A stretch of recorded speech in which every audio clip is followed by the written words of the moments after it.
Welcome to New Dentists on the Block, a podcast featuring new dentists sharing their experiences in the world of dentistry, successes, challenges, and life in between, navigating dentistry together one experience at a time. This week we have Dr. Amrita Patel. Dr. Amrita Patel is a general dentist in private practice in Westchester County, New York. She graduated from the NYU College of Dentistry in 2011 and completed a general practice residency immediately afterwards. From 2018 to 2020, she chaired the New Dentist Committee of the New York State Dental Association. She was the recipient of the American Dental Association 10 Under 10 Award in 2021, which recognizes 10 new dentists from around the country for excellence in their work and inspiring others, and received a Denobi Award in 2022. She is the social media manager for ICD Global, serves on the board of the NYU Alumni Association, and writes columns for both the Academy of General Dentistry Impact Magazine and Dental Economics. Amrita is an absolute rock star and is so passionate about the profession and connecting with the next generation of students. In this episode, we talk about her journey in dentistry and how life is about to take a big turn for her. So excited for what's to come. Thank you to Between Two Teeth for sponsoring this episode. Let's get to it. Amrita Patel, welcome to New Dentists on the Block. Thank you. How you doing today? I'm good. Coming to you live from my operatory. I love it. I love it. Hey, it's Monday. We're back at work after a weekend. Yeah. Do you work every day of the week? I work 6 days when I'm in New York. So. Wow. Yeah, I've got a 6-day week this week. Oh my goodness. But you're always traveling. I'm just kidding. I am, and I make up for it by working all the time when I'm home. Oh, I bet. Amrita, I would love if you would tell our listeners a little bit about yourself. Sure. And kind of your experience after graduating dental school and going into the deep dive of the dental world. Sure. So I graduated from NYU in 2011, and in New York State, you have to do a year minimum of postgraduate training. And so I did a GPR. Highly recommend for all of your listeners. It's called the practice of dentistry because we continue to practice. So any practice that you can get is great. And hey, you get paid for it. So that's even better. So I did a GPR. I finished that in 2012, and I have been working for my father ever since. So that was 10 and a half years ago. And that's what I've been doing. I got involved in organized dentistry after dental school. I was actually not an ASDA person, which always really yeah. That surprises me. I know, it surprises everyone. I was so terrified of getting kicked out of dental school and having to study all the time that I sort of just put my head down and focused and didn't really do very much else. So I'm not a HASDA bin. A lot of people think I am. Yeah, well, I feel like your involvement with ASDA now kind of is making up for it. Yeah, it's actually one of the things that brings me the most joy, getting to sort of program with and do events with all the dental students that are just so committed and manage to have it together sometimes better than we do. Oh, yeah, absolutely. I definitely didn't have it together, but it was a fun group to kind of have on me when I was in ASDA. But I love the connections that you have made with people in your community, like dentists who are serving in. Are you closest to District 1 or District 2? 2. So I am a New York dentist, and I did live in Connecticut for some time, but now I'm in the midst of a big life change, and so I've actually joined District 10 because that's where South Dakota is. That's where I'm headed. How do you feel about that? I'm excited for the adventure. They're all really, really kind and welcoming out there, which is awesome. But it's going to be a change. I'm going to be sort of splitting my time between there and here because I am, of course, still going to be working part-time in New York. I'm probably still going to eventually move back here one day. So I am a South Dakota Dental Association District 10 member, but I do still have a membership here with the New York State Dental Association. Very good. Now, do you still practice with your father? I do. Yep. He's the only job I've ever had. Wow. Yeah. And does he own several practices? He does. Yeah. So he owns a group of practices up here in Metro New York City. So for anyone that's listening that's not familiar kind of with where we are, we're about 30 minutes straight north of New York, and that's where we are. This is the area I grew up in. Very cool. And how was that transition for you coming out of dental school, going into a practice that your father already owned, kind of already had a culture set up? Yeah. How was that? It was A lot more. I think I was harder on myself than anyone else was on me, if that makes any sense. I don't think, I walked in thinking, well, people are not going to want to see me because I'm the daughter, or they're going to be used Hmm. to seeing a male dentist. And what I realized is when you go into an operatory or you go into a meeting with your team members and you sort of know what you're talking about and you're confident in yourself, people respond to that. So in the beginning, he and I were together every day. And as we expanded and bought more offices, now we're only together 1 day a week. Okay, and how does he feel about the move? So I got engaged about a month ago, and so they are. Thank Congratulations. you, Super thank excited for you, you. thank you. So I think that sort of like legitimized it in their head, right? They were very much, we don't want you to go without a commitment, which makes sense, of course. And they know it's not forever, and that I'll still be around. So everyone's happy. Absolutely. Yeah, That's the beauty of dentistry is that there's so much flexibility and you can make the career the way that you would like to see your exactly. career kind of fulfilled. Exactly. And you don't really get locked into anything. And you know what? If you want to change things around in your personal life or your professional life, we have a career that allows us to do so, which is so great. Absolutely. Can you talk a little bit about the change in practice setting that you'll be having moving from where now you maybe are part-time or full-time practice owner or partial owner to maybe moving into a different setting that you're moving into now Yeah, with your big move? definitely. So I am going from private practice ownership to community health, which is a big change, but Huge, huge, huge, huge, huge. huge, huge. But it's 3 minutes away from where I'm going to be living, and the people are really, really kind. And I do so much work with the community here personally and professionally that when I was kind of looking around at what I wanted to do when I was there, for me it was just a natural progression. And I still get to work in New York and I still get to sort of do the private practice thing, but I also get to go out there and try something new, which I'm excited about. I love that, and, I'm in community health, so obviously I'm very biased, but I'm so excited to hear what your experience will be and what adventures will come about, that transition. Yeah, I'm excited. It's going to be a whole new world. It is a whole new world out there, but I'm excited for it. I wanna go back to before dental school, to young Amrita Okay. Patel's, life, and I read somewhere that you wanted to be an I Egyptologist, and I would did. love for our listeners to know why, what that is and why you wanted to do that, Yeah. but please share with us. Sure. So honestly, Carmen Sandiego. I wanted to be Carmen Sandiego. Aside from the whole stealing artifacts thing, I grew up watching that Yeah. show. We all played that game Oh, yeah. on the Oh, yeah. computer, and she always ended up in Cairo. And I was like, this is cool. And that sort of sparked my interest in ancient history. And I, watched every National Geographic show. I read every book, took every class. And I've been to Egypt twice. It was awesome. But that is where my love for ancient history came from. All those years ago, I was so young. I was like in grade school. I love it, and how did you transition from that to going into dentistry other than obviously having your dad in the profession? That was it. That it was a very much, well, culturally, we don't know if digging around in the dirt for a living is going to be something that's acceptable. So you can go to medical Fair enough. school or you can go to dental school. I highly suggest you go to dental school because you'll have a guaranteed job. And, God willing, no one's going to die of a toothache. So, 20 some odd years later, here we are. And thankfully, I've managed to sort of find a path in dentistry that fulfills a lot for me. So I still get to see patients, but I also get to do all this work with dental students, residents, and new dentists, which is really sort of my why. It's my passion. Oh, I love that.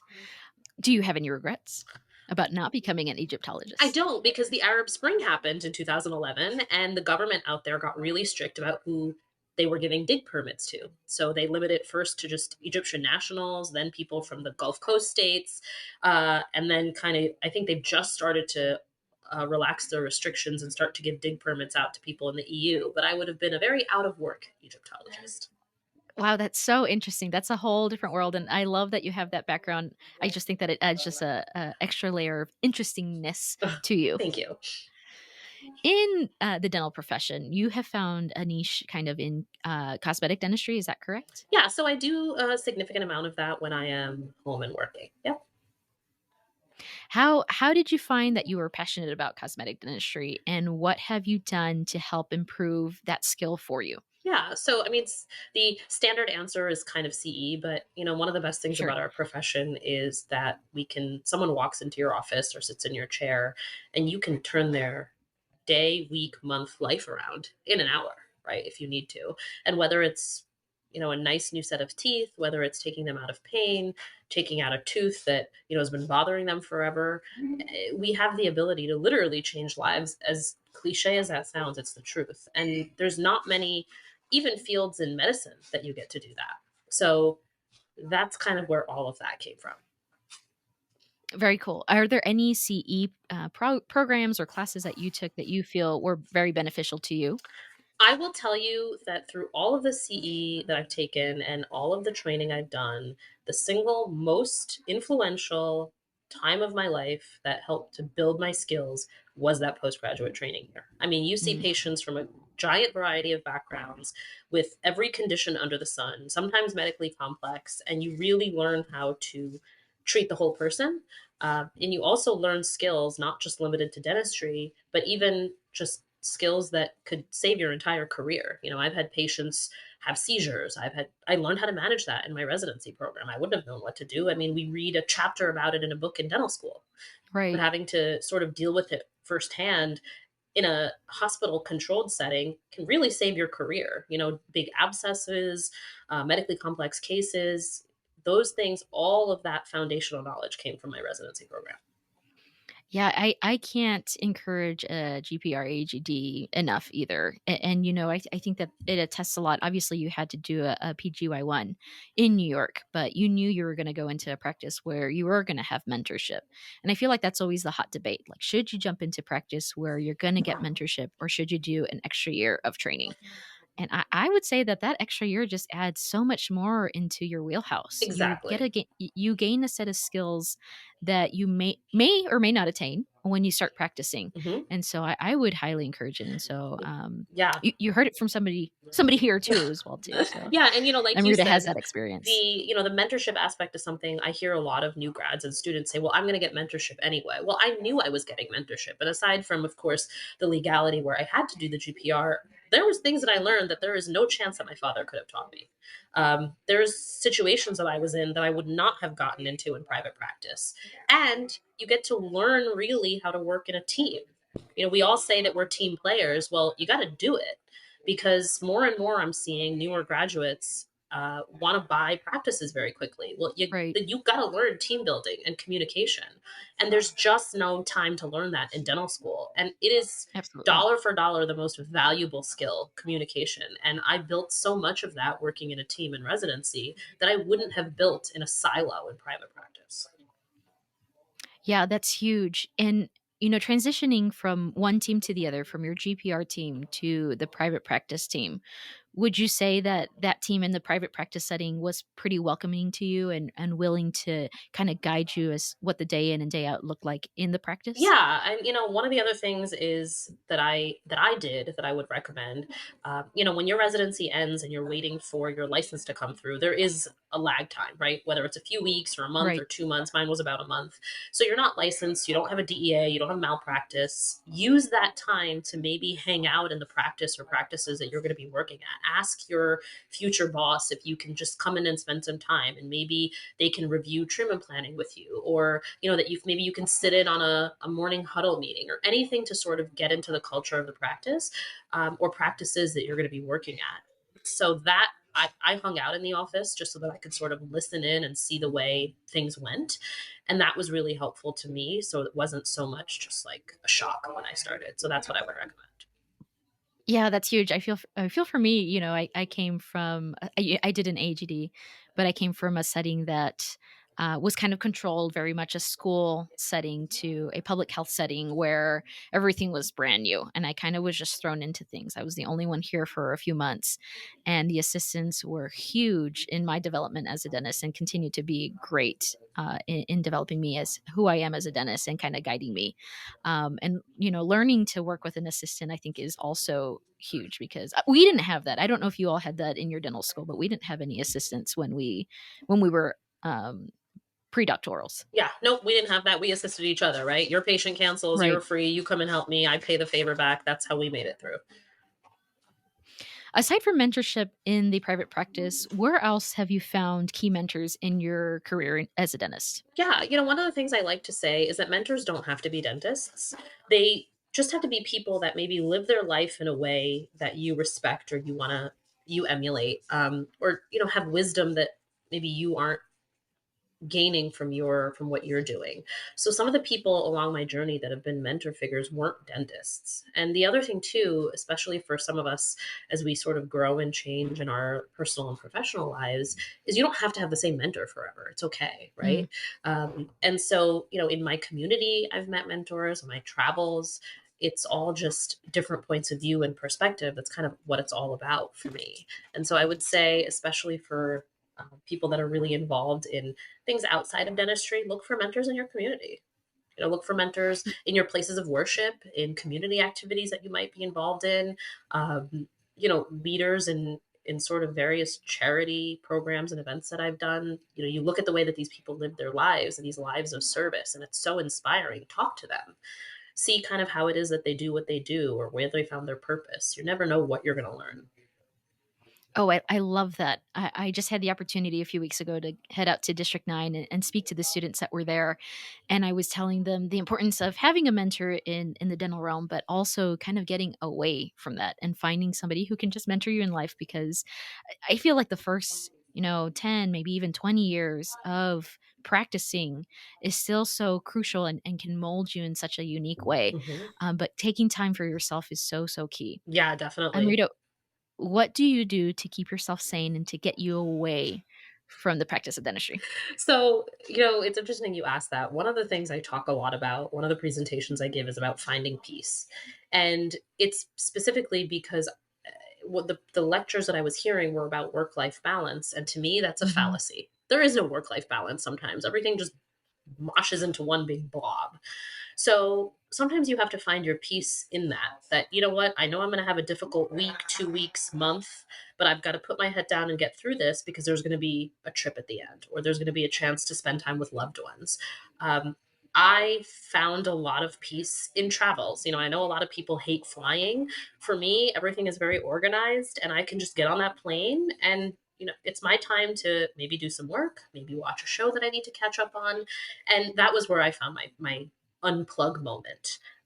The other thing I think that's important, and you hear it a lot, is talking about like a detox from electronics and Mhm. literally unplugging. Well, that doesn't bring everyone peace. Some people want to FaceTime with a family member or a friend that's far away. Some people watch a show that kind of lets them zen out, for lack of better words. So I think it's important to find what works for you and then be authentic, right? It's funny, I go on Instagram sometimes and I see pictures of people that have just run a 5K and already had their green juice and it's 7 a.m. and I'm just waking up. That gives me anxiety, but it gives them peace.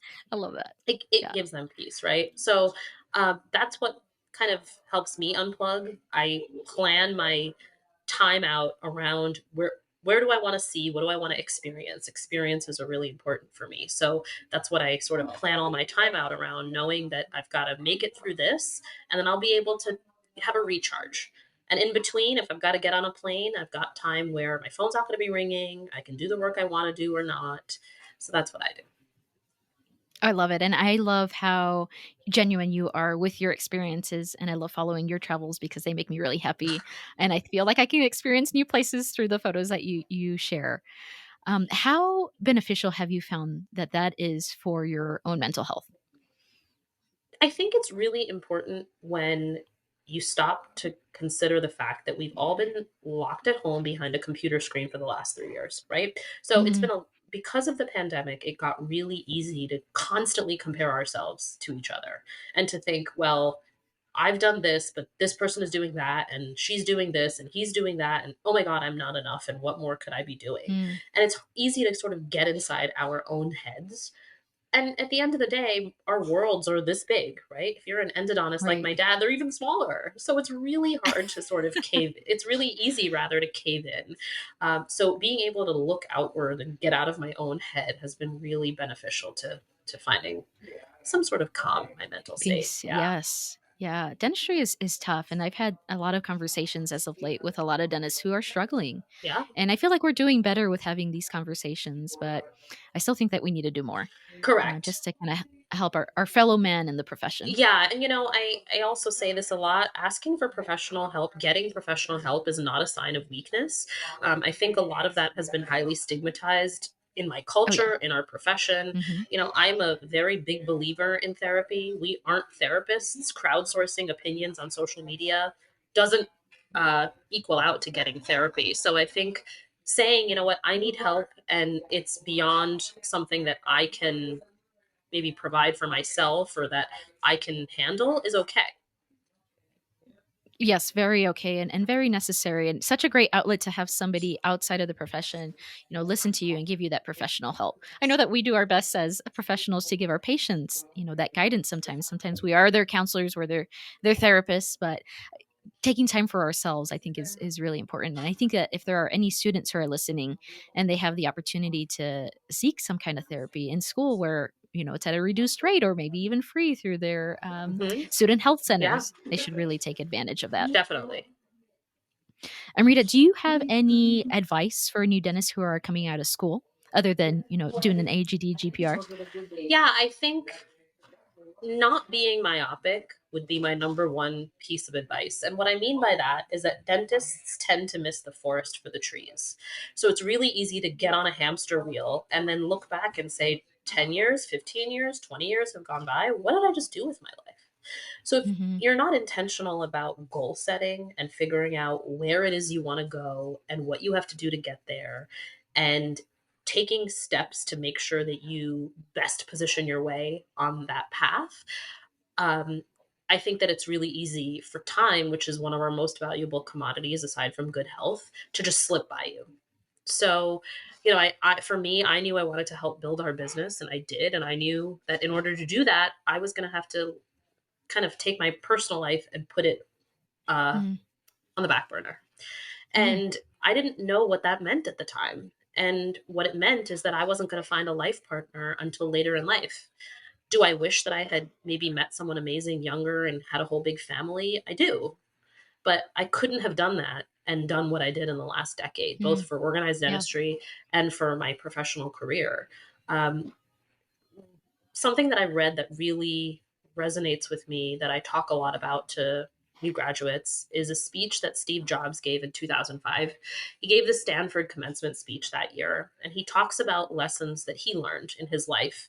And, one of the things he says, and Steve very famously founded Apple, got Hmm. fired, founded Pixar, and then came back to Apple and was brought back to Yeah. Apple, and was wildly successful. And one of the things he says is you can't connect the dots looking forward. You can only connect them looking backward. So you have Mm, to trust I in love that. something, whether it's karma, your gut, destiny, whatever. You've got to trust that the dots will connect when you look backward. And so I sit here now, 10 and a half years of work later, thinking, well, instead of looking at my life like, God, I didn't kind of complete all these checkpoints that society tells me I should have. Hmm. I found a partner. I'm happy and fulfilled. I have the ability to take care of myself via my career, no matter where I end up. These things in the moments along the last 10 years, I was in my own head. I was not happy. And, you talked about kind of perception and social media. If you look at my pictures 6 months ago, a year ago, 5 years ago, I was miserable. You wouldn't have known it. Miserable. Mm, But getting to this place where I can admit it and be vulnerable in that way took a lot of professional help. It took a lot of help from my friends. And it took a lot of mm, saying, what am I doing to serve my purpose? And what is my purpose? And so, what I hope when I talk to dental students, residents, and new dentists is that they can sort of chart out their goals and along the way figure out their purpose and say, you know what? This is what I'm doing right now. And maybe the way I'm feeling isn't great. And maybe what I'm doing isn't doesn't really make sense or what's happening in my life, but realize that at some point it will all make sense. And even the negative experiences that you have, maybe the associateship that didn't turn out the way you wanted, maybe the boss that wasn't quite who you thought they were, maybe the program that didn't let you do everything that you wanted to do. Well, these are all building into the experience of your life, and you get to choose what you're going to do with those experiences. So that's the advice I have. gosh, I love that. That was excellent. I think I just love your vulnerability, and I appreciate you sharing that. And I completely agree. I think that there are so many societal pressures for people to do XYZ in their life, and Hmm. your journey will take you where it needs to go. The amount of times that I get asked, Hmm. "When are you going to get married?" is way too many. Way too many. It doesn't matter. Yeah, The time will come if it's meant to be. And I think that finding your happiness exactly. in your own realm, in your own path is so key. And Rita, any closing Yep. thoughts? Yeah. I am sort of all over the country at this point. I do a lot with ADA Yeah. Success, which is really cool. Yes. And that's sort of how I get to interact with so many dental students. So, one of the things kind of that I'd say in the way that I close with them that I think resonates again with a lot of people is really finding happiness and finding a cause that you can dedicate yourself to that's sort of higher than your own self. That's the best gift that we have. It's one of the best gifts that this profession gives to us. Everyone doesn't have to be at the front of the room on every stage. But the best part of all that we get to do, whether it's speaking or lecturing or writing or whatever, is hopefully empowering someone that's listening to your podcast or someone that reads an article that I write or a dental student that's in a crowd that I'm speaking to say, you know what, if she can do it, I can do it too. And that's sort of been the theme of everything I've done, whether it's in organized dentistry or in my professional life.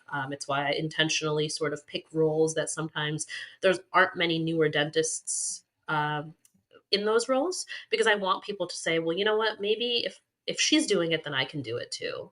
So, I would say get out there and explore. There's a lot of really good people in our profession. There's a lot of people that are willing to say yes to the questions that you have, to you asking for time to talk. Five of my biggest support systems are people within organized dentistry. So, Duco from Texas, David All Manzanares from right. New Mexico, Chris Oh Liang yeah, from yeah. Maryland, Nima Aflatuni from California, and Mike Saba from New Jersey. These are people that have sort of guided me through the last decade as I blundered my way through this whole big world of organized dentistry that I'm in. And a lot of them had experiences where they gained wisdom, that they were able to sort of correct me if I was doing something that maybe wasn't serving my purpose. But, I think the last thing I would say is that mentors have a way of seeing things that we can't see because we're in the moment. And sometimes their words come across as harsh or maybe critical. That is where we grow. And so you can take those words and say, wow, I'm being judged, or they're not being nice. Or you can say, hey, these are areas that I can grow and do better in. And that's the only way that we progress. So make sure that you take the experience of other people, and use them to learn and to grow, and pay those blessings forward, because there's a lot of blessings in our profession. That is excellent. I think that those are powerhouses in dentistry. And, I'm right in the middle of Duco and David being where I am in El Paso. And you tell Michael I say hello. Hmm. But Amrita, if our listeners would like to connect with you, what's the best way? Yeah, so I'm on LinkedIn, Facebook, and Instagram as the Dr. Amri. So the word the, DRAMRI. So you can find me on all of those platforms. I'm pretty active, and they can send me a DM. I love it. It's always a joy, pleasure, and honor for me to speak with you. Never enough times. We're so far away, but you're slowly making your way down south. So I I love am. it. I am. Amrita, thank you so much for your time today. Thank you for having me. Thank you for tuning in to this episode of New Dentists on the Block.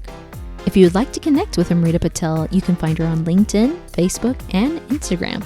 Her Instagram handle is at the Dr. Amri. Please be sure to subscribe to the podcast on YouTube and on all major podcast platforms. Would love if you would like to leave a review of this podcast. If you have a new dentist you would like to recommend for the podcast, please be sure to send us an Instagram message at New Dentists on the Block. Thank you again to Between Two Teeth for sponsoring this episode. We'll catch you on the next one.